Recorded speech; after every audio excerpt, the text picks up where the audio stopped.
For hundreds of years, explorers went into the deepest jungle in Africa and came back with stories about a mysterious striped creature that no one could find, no one could photograph, and no one could prove existed.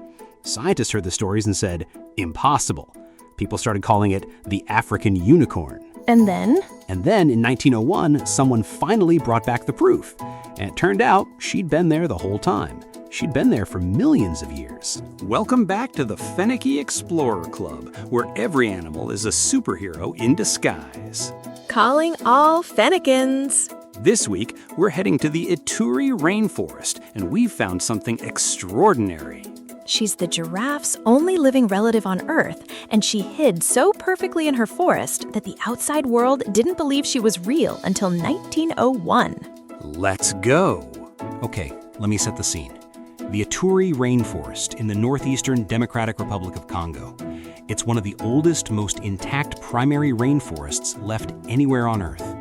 We're talking about trees so tall, so close together, that the canopy they form is so dense that most of the sunlight never reaches the ground. So it's dark down there. Not night dark, more like a permanent, beautiful green twilight. Whatever light does make it through arrives in these narrow shafts, gold-green beams cutting through gaps in the leaves, catching floating dust and spores, lighting up tiny patches of the forest floor before lifting again. And the floor itself is this incredibly soft, rich, dark brown. Centuries of fallen leaves built into soil. Cool, quiet, always slightly damp. The air smells of earth and rain and things growing. That sounds like a cathedral. That's the word people always reach for. And that is the world that Strike calls home. She's an Okapi, Okapia johnstonii. And when you first see one in that forest, the very first thing you notice is that you almost missed her entirely. Because she blends in? Because she is the forest. Her body is a deep, warm chocolate brown, almost velvet in texture, and it's the exact color of the shadow on the Ituri forest floor. You could stand 3 steps from her and never register she was there. 3 steps. And how big is she? That's the remarkable part. She's not small. She stands about 1.5 meters at the shoulder, which is 5 feet, taller than many adults. From her nose to her rump, she's about 2.5 meters, that's 8 feet 2 inches, close to the height of a standard room ceiling. She's a genuinely large animal, and in that forest, she vanishes into shadow. That is already a superpower, before we even talk about the stripes. Before we even get there. But now the stripes. On her legs and hindquarters, horizontal bands of white, bold and clean, breaking the chocolate brown of her body. And in the right light, in a shaft of that gold-green forest light, they flash. Flash is a strong word for a quiet animal. It's the right word, Strike. The name earns itself the moment you see the light hit those legs. We're going to spend a lot of time with those stripes, but first I need to tell you what this animal actually is, because it's the thing that makes everyone stop. The giraffe thing. The giraffe thing. She and the giraffe are the only 2 members of a family called Giraffidae. Just 2. The Okapi and the giraffe are the last 2 Giraffidae on Earth. But they look nothing alike. Which is exactly what makes it so astonishing. The giraffe evolved to reach the very tops of acacia trees on the open savanna. Long neck, long legs, exposed to the sky, built for height and openness. The Okapi went the other direction entirely. She went into the deep forest, compact, low, built for dense understory. Same ancient family, completely different solutions to the question of how to survive in Africa. Like 2 cousins who grew up in completely different places. And haven't seen each other in millions of years.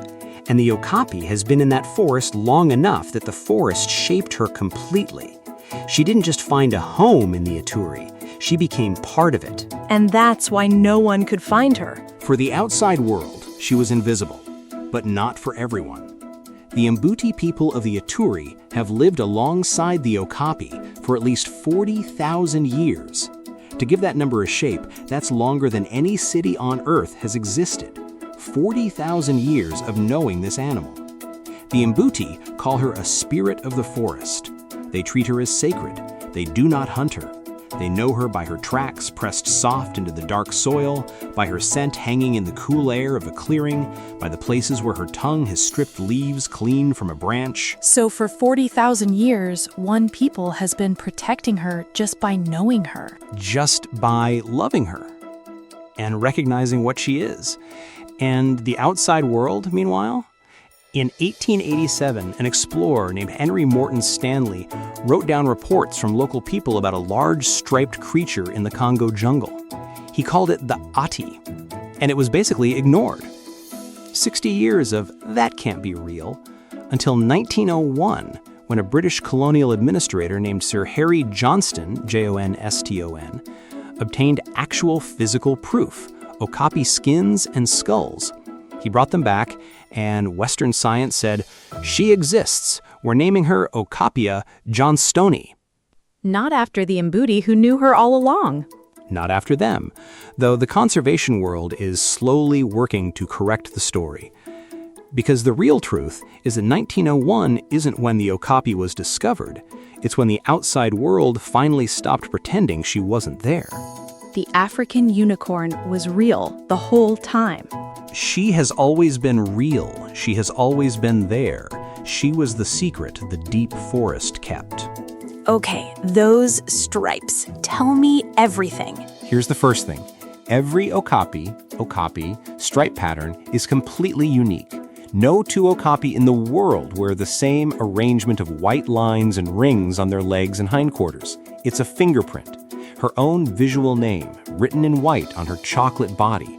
Researchers can identify individual Okapi just from their stripes alone. That's remarkable. So Strikes' stripes are only hers? Hers alone. And now here's why that matters for her calf. When the calf is old enough to follow her mother, around 2 months old, she does something absolutely essential. She stares at those stripes. Not by trying, just by looking so long, so often, that this pattern and no other pattern writes itself in. This ring here, this line here, this curve above the knee. Her mother's stripes and no other Okapi stripes anywhere in the forest. And then what? And then when the forest is at its darkest, when Strike's chocolate brown body is completely absorbed into the shadow, those white stripes are still there. They catch even the smallest thread of gold-green light filtering down from the canopy, and they flash. And the calf looks at that flash and she knows that is my mother. Come this way, come home. That's the lightning stripe trail. A beacon system built right into her mother's body, readable only by the one animal in the forest who knows exactly which pattern to follow. It's a lighthouse built from fingerprints. A lighthouse that also works as camouflage going in the opposite direction. Because when Strike is standing still in the dappled forest light, those same white stripes that guide her calf home also fragment her outline. They break her up into a puzzle of light and shadow. An eye searching for a whole animal finds only pieces. She once stood completely still while a leopard walked past her within 20 steps. 20 steps! Close enough to hear his breathing. And he walked on, never registered her as prey. She watched him go, and then she breathed out. The same stripes, 2 jobs. Lighthouse to her calf, camouflage from a predator. Both functions running at the same time in the same pattern. That is the lightning stripe trail. What about the tongue? Because I've seen pictures and I have questions. Yes. The tongue is one of those things where the number alone doesn't quite prepare you. It's 45 centimeters long. That's 18 inches. To put that in your body, hold out your arm and look from your elbow all the way to the tips of your fingers. That is her tongue. That's an arm's length of tongue. And it's not pink. It's blue-black, this deep, dark color, and it's prehensile, meaning it can grip and twist and curl. She reaches it out, wraps it around a branch, and strips the leaves off in one clean pull. She can reach leaves high above her head, leaves tucked behind thorns her muzzle could never navigate, leaves that would be completely inaccessible to almost any other browser. Why the dark color? Honestly, scientists are still not completely sure. The exact reason for that deep blue-black color is one of the things about her that's still being studied.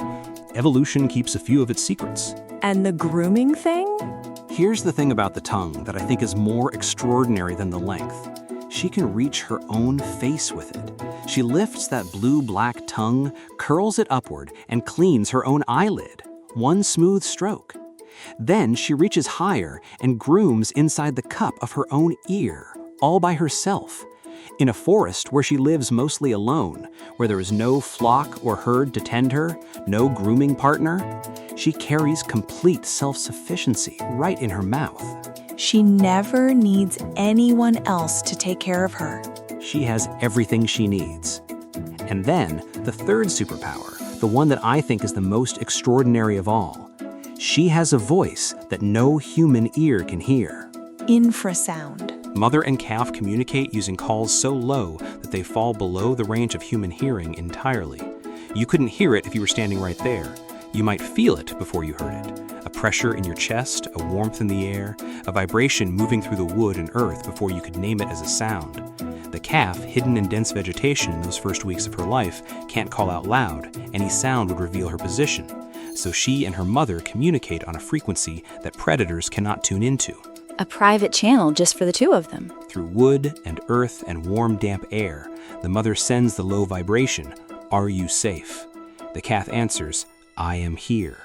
And no predator in that forest can hear a word of it. It travels in the dark, between them, secret. Walk me through her day. What does a day actually look like for an Okapi? The first thing to understand is that she's solitary. She doesn't run with a herd or a pack. She doesn't have a mate around. She moves through her territory alone, a patch of forest about 3 to 5 square kilometers, which is roughly 1 to 2 square miles, and she knows every root and stream and tree hollow in it. Alone sounds lonely. I think she'd find the word completely baffling. She's designed for solitude the way we're designed for company. Her world is the information in the air around her, the sounds, the scents, the tiny chemical messages left on tree trunks by other Okapi she never actually sees. And her primary tool for reading all of that is those ears. Tell me about the ears. Large and rounded, set high on her head, and they don't stay still.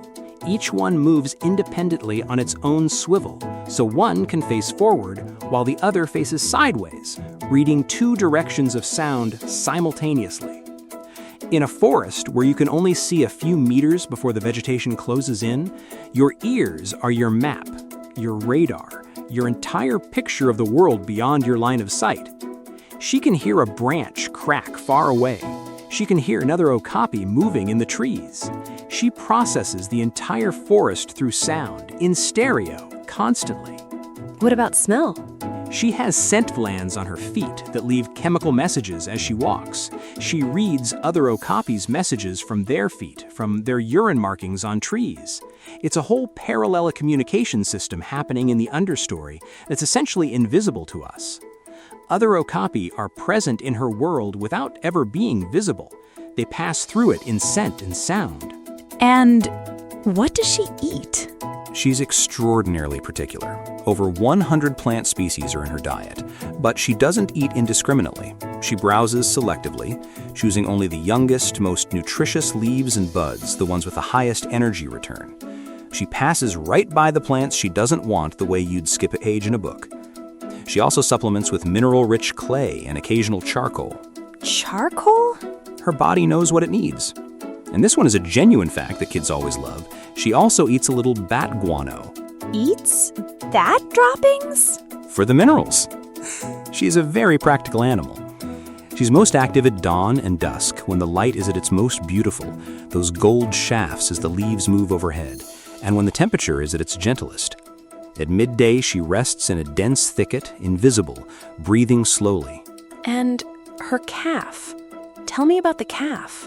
The calf's story starts before she's born. Strike carries her for 14 to 15 months, 440 to 450 days. That's one of the longest gestations of any land mammal. For comparison, that's far longer than a horse or a lion carries their young. Strike takes her time. And when the calf is born? She arrives already striped, her own unique pattern already formed, and Strike hides her immediately. In a nest of dense vegetation, the calf lies completely still, eyes open, listening with her whole body, not sleeping, just absolutely, perfectly still. And she stays hidden? For 4 to 8 weeks. And here's the detail that really stays with you. For those first weeks, the calf doesn't defecate, not once. Wait, really? Scent would give away her position. So her body simply holds it. She's essentially odorless, a ghost in the green, kept invisible by her own biology. And Strike ranges nearby, feeds, and checks in through infrasound. Are you safe? And the calf answers back, I'm here. Until one day, the calf is old enough to follow. She stands up on those long, wobbly legs. She steps toward the light, and she fixes her mother's stripes in her heart for the first time. What does she give to the forest? What happens if she's gone? She's a seed spreader. She eats from over 100 plant species, and those seeds move through her and get deposited across her territory in her dung, carried in her footsteps. She's quietly shaping the composition of the forest floor, influencing which plants grow and how they're distributed without making any announcement about it. The forest is different because she walked through it.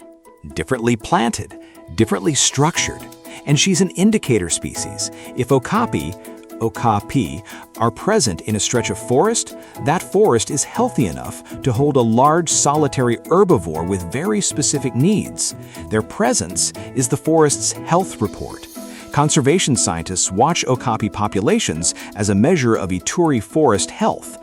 When Okapi begin to disappear from an area, the area is losing something essential. And then there's the lineage question. This is the thing I keep coming back to.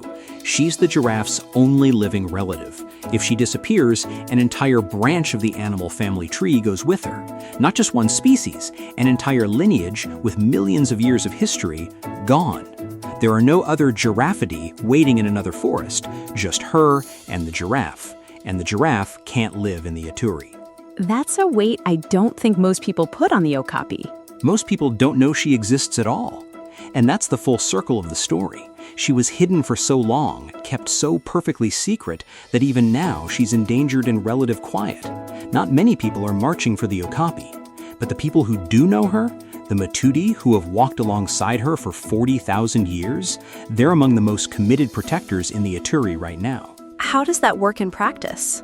Many Mbuti serve as rangers and guides for the Okapi Conservation Project, the organization that manages the Okapi Wildlife Reserve.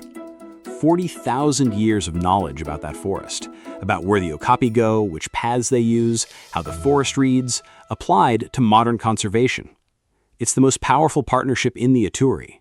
The people who always knew her are the ones protecting her now. How is she doing, honestly? What's her situation right now? There are about 3,000 Okapi remaining in the wild. To give that a picture, if you gathered every wild Okapi in the world into one place, they'd fill a medium-sized school, every single one. That's the entire population. That's not many. It's not many. And the reason comes back to the forest itself. Her hiding place works because the forest is whole. When that canopy above is intact, the light comes down in narrow gold-green shafts with real shadow between them. And in that light and shadow, Strike's stripes work. They catch the shaft and flash. Her calf can follow. But where the forest has been torn open, where logging or clearing has brought trees down, the canopy opens up and the light changes. Changes how? It goes flat, white even, pressing in from every angle at once. No shafts, no shadow, everything equally lit. And in that flat, bright light, the stripes vanish. They're swallowed by the sameness. There's no contrast, no flash, no trail. The calf, looking for those white blazes in the deep forest dark, finds only a wall of brightness. She doesn't know which way to go. That image, more than any number I can give you, is what thinning forest actually does to the Okapi. The forest doesn't just house her, the forest makes her superpower work. The dark is what makes the lightning-striped trail possible. Take away the shadows, and you take away the trail. Take away the shadows, and you take away what connects the mother to her calf in the most fundamental way. It's not just habitat loss. It's a very specific kind of breaking. So what's being done? The Okapi Conservation Project has 330 trained rangers patrolling the Okapi Wildlife Reserve every day. That's 330 people, many of them Mbuti guides with 40,000 years of forest knowledge behind them, on the ground every day. And their work is showing results. They've achieved more than a 60% reduction in poaching incidents in the reserve. In a region that's faced enormous pressure, that is a real and measurable outcome. In November 2025, the Okapi was listed on CITES Appendix I, which is the highest level of international trade protection available. Is the forest still there? The deep part? The deep, oldest parts of the Ituri, still whole, still dark. The canopy is still intact there. The gold-green shafts still come through. The shadows are still deep between them. And in that oldest dark, right now, today, Strike is there. Moving through her cathedral, her calf close behind, fixing those stripes in her heart. The secret the deep forest keeps. She's still there. She's still there. Quiz time. 3 questions for the Fenekins listening. Let's do it. Question 1. What family does the Okapi belong to, and who is her only living relative? Giraffidae. Just 2 members in the whole family, the Okapi and the giraffe. The giraffe's secret cousin hiding in the deep forest. Question 2. How long is the Okapi's tongue, and what is the one thing she can do with it that almost no other large animal can do? 45 centimeters, 18 inches, about as long as your arm from your elbow to your fingertips. And she can wash her own eyes and ears with it. She needs no one to tend her. Last question. What happens to the lightning-striped trail when the forest is thinned and the light goes flat? The stripes stop flashing. They're swallowed by the brightness. The calf can't find the trail. The superpower only works when the dark is there, which is why the dark matters. The whole conservation story in one sentence. Protect the dark, and you protect the trail, and you protect the calf. That's it. The whole thing. You know what stays with me most about Strike? She's been in that forest for millions of years, living this quiet, hidden, extraordinary life, raising her calf on infrasound and lightning stripes, known only to the Mbuti and the forest itself. And all of that lasts as long as the deep dark stays whole. As long as the forest stays whole. And if you want to go right into that forest tonight, our Explorer story this week takes you there. Just you and Strike and her calf moving through the Ituri in the last light. It's a beautiful one to fall asleep to. It really is. That's the Okapi, O-K-A-P-I, a real creature in a real place doing real things that sound like magic. If you want to go deeper, the storybook, the pictures, all of it, find us at Fenekie.com. That's spelled F-E-N-E-K-I-E. Until next week, Fenekins, keep wondering.